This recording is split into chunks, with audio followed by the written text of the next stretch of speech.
Hello everyone, my name is Rajwinder. Welcome to our YouTube channel Gen Z Studies. Today we will learn important grammar topic Conditionals 1. ये topic समझने के लिए आपको पूरा video देखना होगा क्योंकि कहते हैं ना little knowledge is a dangerous thing. So let's start. Conditionals 1. Conditionals 1 अब क्या होते हैं? कंडीशनल्स 1 वो सेंटेंस होते हैं जिसमें दो पार्ट होते हैं. In which one part states a condition, जिसमें एक पार्ट होता है उसमें कंडीशन होता है और जो दूसरा पार्ट होता है उसमें होता है एक्शन. जैसे कि अगर मैं आपको सपोज एक एग्जांपल देती हूँ, if you study hard you will get good marks. तो ये हुआ एक example. If you study hard you will get good marks. तो कंडीशन क्या हुआ? शर्त क्या हुई? कंडीशन का मतलब होता है शर्त. अब शर्त क्या हुई? शर्त ये है कि अगर तुम अच्छी तरह से पढ़ोगे, मेहनत करके पढ़ोगे तो तुम्हें अच्छे मार्क्स मिलेंगे. तो शर्त हुई कि अगर तुम अच्छी तरह से पढ़ोगे. और सेकंड पॉइंट जिसमें लिखा था मैंने, the other part states an action. तो एक्शन क्या आएगा कि तुम्हें अच्छे मार्क्स मिलेंगे. तो यही है कंडीशनल सेंटेंसेस. कंडीशनल सेंटेंसेस वो सेंटेंस होते हैं जिनमें एक पार्ट जो होता है वो कंडीशन होता है. कंडीशन का मतलब एक पार्ट में शर्त होती है और जो other part states an action, और जो अदर पार्ट होता है वो होता है एक्शन. एक पार्ट में आप शर्त रखो या फिर कोई कंडीशन दो और दूसरे पार्ट में उसका होगा एक्शन. अभी थर्ड पॉइंट पढ़ लेते हैं. थर्ड पॉइंट क्या है? These parts of sentences have two parts. मैंने पहले ही बोला था कंडीशनल जो सेंटेंसेस हैं उसमें दो पार्ट होते हैं. एक होता है इफ पार्ट और दूसरा होता है मेन पार्ट. इफ पार्ट जो होता है उसमें होती है कंडीशन और जो दूसरा मेन पार्ट होता है उसमें होता है एक्शन. चलो अभी फोर्थ पॉइंट पढ़ लेते हैं. होप करती हूँ आपको यहाँ तक तो समझ में आ ही गया होगा. अगर आपको कोई पूछे कि कंडीशनल्स 1 सेंटेंसेस क्या होते हैं, देखो कंडीशनल्स 1 होते हैं, 2 होते हैं, 3 होते हैं, पर आज हम जो ग्रामर के टॉपिक की बात करेंगे वो है कंडीशनल्स 1 सेंटेंसेस. तो कंडीशनल 1 सेंटेंसेस क्या होते हैं? तो इसका सिंपल आंसर होगा कि उसमें दो पार्ट होते हैं. एक होता है इफ पार्ट और दूसरा होता है मेन पार्ट. जो इफ पार्ट होता है उसमें कंडीशन होता है और जो मेन पार्ट होता है उसमें होता है एक्शन. तो यहाँ तक तो आपको समझ में आ गया होगा. चलो अब हम आगे फोर्थ पॉइंट पढ़ लेते हैं. फोर्थ पॉइंट क्या है? The if part is the sentence in which there is a condition. ये मैंने आपको पहले ही समझा दिया है. जो इफ पार्ट है उसमें होता है कंडीशन कि कोई शर्त रखी गई है. बाबू अगर ऐसा करोगे तो ये मिलेगा, या फिर बाबू अगर ऐसा करोगे तो ये अचीव होगा. तो ये होता है कंडीशन. और एक्शन होता है ये करोगे तो ये मिलेगा. एक हाथ ले और एक हाथ दे. तो अगर आगे हम इसके एग्जाम्पल्स पढ़ लेते. एग्जाम्पल क्या है? If it rains today we will get wet. तो ये हुआ कंडीशन. फर्स्ट एग्जाम्पल अगर हम पढ़े तो उसमें क्या लिखा हुआ है? इफ इट रेन्स टुडे, अगर आज बारिश होती है तो वी विल गेट वेट, तो हम भीग जाएंगे. तो ये हुआ जो इफ है, जहाँ पे सेंटेंस में इफ लगा है ये होगा इफ पार्ट, और ये जो वी विल गेट वेट ये होगा मेन पार्ट. मेन पार्ट जहाँ की एक्शन बोला गया है.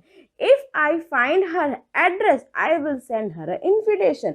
अगर मुझे उसका एड्रेस मिल गया तो मैं उसे नौता भेज दूंगा. तो ये है if I find her address, ये हो गया इफ पार्ट. और मेन पार्ट क्या हुआ? आई will send her an invitation. तो ये तो होगी इफ पार्ट और मेन पार्ट की बात. तो अगर हम आगे की बात करें तो उसमें फिफ्थ पॉइंट में क्या लिखा है वो पढ़ते हैं. फिफ्थ पॉइंट क्या है? The order of the clause does not change the meaning of the sentence. अगर क्लॉज इधर का उधर हो जाए तो सेंटेंस का मीनिंग तो चेंज नहीं होगा. अभी ये है एक क्लॉज और ये है दूसरा क्लॉज. तो ये भी है एक क्लॉज और ये है दूसरा क्लॉज. तो अगर हम इसको आगे पीछे कर दें, ऑर्डर चेंज कर दे, तो सेंटेंस का मीनिंग चेंज नहीं होगा. चलिए हम आगे इसके एग्जाम्पल्स देख लेते हैं. एग्जाम्पल में क्या लिखा हुआ है? If we will get wet if it rains today. और सेकेंड एग्जाम्पल क्या है, I will send her invitation if I find her address. तो यहाँ देखो मैंने क्या किया, कुछ नहीं किया, बस ये वाला जो पार्ट है इसको यहाँ आगे रख दिया और ये वाला जो पार्ट है इसको यहाँ नीचे रख दिया। तो इस सेंटेंस का मतलब क्या है, अगर आज बारिश हुई हम गीले हो जाएंगे, वी विल गेट वेट। और अगर हम इसको आगे से पढ़ते हैं, we will get wet if it rains today, हम गीले हो जाएंगे अगर आज बारिश हुई। तो जब मैंने क्लॉज को आगे पीछे किया, मतलब कि उसको ऑर्डर को चेंज किया, तो उसका मीनिंग बिल्कुल भी चेंज नहीं हुआ। ये था हमारा 5th पॉइंट। आगे बढ़ते हैं हम हमारे 6th पॉइंट की तरफ। 6th पॉइंट में क्या लिखा, in the first condition we talk about the future situations we believe are real और पॉसिबल। जो ये फर्स्ट कंडीशंस हैं, इसमें हम किसकी बात करते हैं, उनकी बात करते हैं फ्यूचर सिचुएशंस की, जो हम बिलीव करते हैं कि वो रियल और पॉसिबल हो सकते हैं, वो सही रियल हो सकते हैं और पॉसिबल हो सकते हैं। जैसे कि यहाँ पे आपके आगे के सेंटेंसेस की बात करें, if it rains today we will get wet, rains today, अगर बारिश होती है तो हम फ्यूचर की बात कर रहे हैं, वी विल गेट वेट, तो ये भी रियल है और पॉसिबल हो सकता है, हम गीले हो सकते हैं।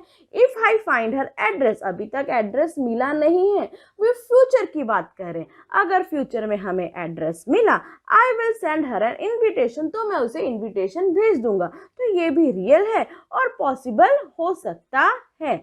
चलिए आगे बढ़ते हैं हम हमारे 7th पॉइंट में। अब 7th पॉइंट में क्या लिखा है, 7th पॉइंट में लिखा है, in conditionals 1 sentences the structure is mostly, अगर जो कंडीशनल्स 1 के सेंटेंस होते हैं उसका जो स्ट्रक्चर होता है वो ज्यादातर इस तरह होता है। किस तरह होता है, इफ होगा तो व्हेन होगा, इफ अगर व्हेन हुआ, ये हम इफ पार्ट की बात कर रहे हैं, ये हम मेन पार्ट की बात बिल्कुल नहीं कर रहे, हम सिर्फ इफ पार्ट की बात करें, जो आगे होता है या तो या पीछे होता है। तो इफ और व्हेन हुआ तो उसमें आएगा सिंपल प्रेजेंट वाला टेंस, और उसके बाद आता है मेन पार्ट, और मेन पॉइंट पार्ट में क्या आएगा, अगर विल आएगा तो हम फ्यूचर की बात कर रहे हैं, अगर विल नहीं हुआ तो वहां पे मॉडल लगेगा, मॉडल मतलब कैन और मे लगेगा, और साथ में लगेगा आपका इन्फिनिटिव्स। और इन्फिनिटिव्स क्या होते हैं ये भी मैं आपको समझा देती हूँ। तो यहाँ ये हुई इफ पार्ट की बात और मेन पार्ट की बात। चलिए फिर से देख लेते हैं क्या बोला गया है। In conditionals 1 the sentence the structure is mostly, conditional 1 के जो सेंटेंस होते हैं उसका जो स्ट्रक्चर होता है वो ज्यादातर इस तरह का होता है। किस तरह का होता है, अगर उसमें या तो इफ आता है या तो व्हेन आता है, पर अगर इफ और व्हेन आया उसके साथ लगेगा सिंपल प्रेजेंट। और मैंने आपको पहले ही बोल दिया कि हम फ्यूचर की बात करते हैं, तो अगर फ्यूचर की बात हुई तो आया विल, अगर विल नहीं लगा तो मॉडल लगेगा। मॉडल कौन सा लगेगा, कैन और मे, और दूसरे मॉडल्स भी लग सकते हैं, और साथ में लगेगा इन्फिनिटिव्स। और ये हो गया आपका पूरा इफ पार्ट हो गया, और मेन पार्ट, ये वाला जो पार्ट है ये हो गया इफ पार्ट, इसका स्ट्रक्चर कुछ इस तरह रहेगा, और ये हो गया आपका मेन पार्ट, और मेन पार्ट का स्ट्रक्चर रहेगा कुछ इस तरह। होप करती हूँ ये आपको स्ट्रक्चर समझ में आ गया होगा। अगर आपको नहीं समझ में आया तो आप मेरे कमेंट सेक्शन में मुझे दोबारा ये लिख कर पूछ सकते हैं। और आगे देखते हैं, आपको मैंने बोला था इन्फिनिटिव्स होता है, तो अभी आपके दिमाग में ये तो बात जरूर आ रही होगी कि इन्फिनिटिव्स क्या होते हैं। चलिए आगे पढ़ लेते हैं। इन्फिनिटिव्स क्या होते हैं, infinitives are the base form of the verb और simple form of the verb और root form of the verb. 3 तरीके से मैंने आपको इन्फिनिटिव समझा दिया। इन्फिनिटिव्स क्या होता है, या तो वो base form of the verb होते हैं, उनको हम simple form of the verb भी बोलते हैं, और उनको हम root form of the verb भी बोलते हैं। मतलब कि जो रूट फॉर्म होता है वर्ब का, उनको हम एक नाम देते हैं, वो है इन्फिनिटिव्स। जो base form of the verb होता है उनको भी हम एक नाम दिया है, उनका नाम है इन्फिनिटिव्स। चलिए अब हम जो स्ट्रक्चर हमने पढ़ा था उसके हम एग्जांपल्स कर लेते हैं। फर्स्ट एग्जाम्पल है, if I am hungry I will get something to eat. यहाँ पे इफ लगा है, इफ के साथ लगा है simple present, if I am hungry I will get something to eat. तो जो विल हुआ हम फ्यूचर की बात करती हैं, और गेट जो है वो आ गया आपका इन्फिनिटिव समथिंग टू ईट। और सेकंड सेंटेंस में क्या है, if you are hungry you can eat an Apple.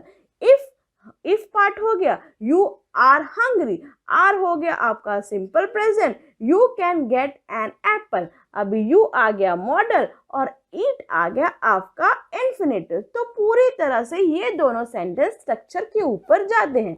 Structure क्या है, इफ और व्हेन हुआ तो सिंपल प्रेजेंट, और यहाँ पे देखो इफ आया और यहाँ पे आया सिंपल प्रेजेंट। और आगे में स्ट्रक्चर के सामने क्या लिखा हुआ मेन पार्ट में, अगर विल आया और या फिर आया मॉडल तो हम साथ में लगाएंगे इन्फिनेटिव। तो यहाँ पे है, देखिए आप आगे देख सकते हैं, यहाँ पे हमने लगाया विल मेन पार्ट में और ये लग गया इन्फिनेटिव। और सेकंड पार्ट में भी सेम है, हमने लगाया ये मॉडल और ये ईट आ गया इन्फिनेटिव। इन्फिनेटिव मतलब root form of the verb. और यहाँ पे हमने दोनों इफ लगाए हैं और ये एम और आर आ गया आपका सिंपल प्रेजेंट टेंस। तो ये हुई कंडीशनल्स 1 की बात। और आगे हम अपने नेक्स्ट वीडियो में कंडीशनल्स 2 और कंडीशनल्स 3 की बात भी करेंगे।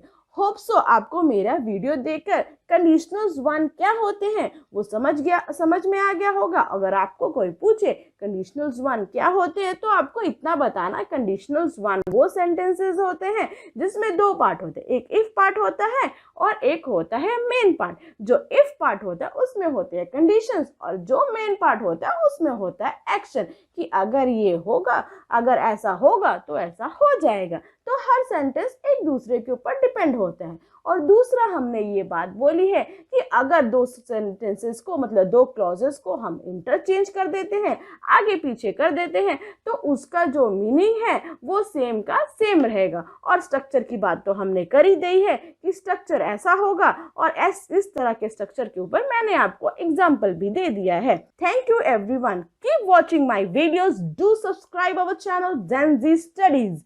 If you like my video, hit the like button and don't forget to press the bell icon for all the notifications. Stay tuned. Bye bye. See you.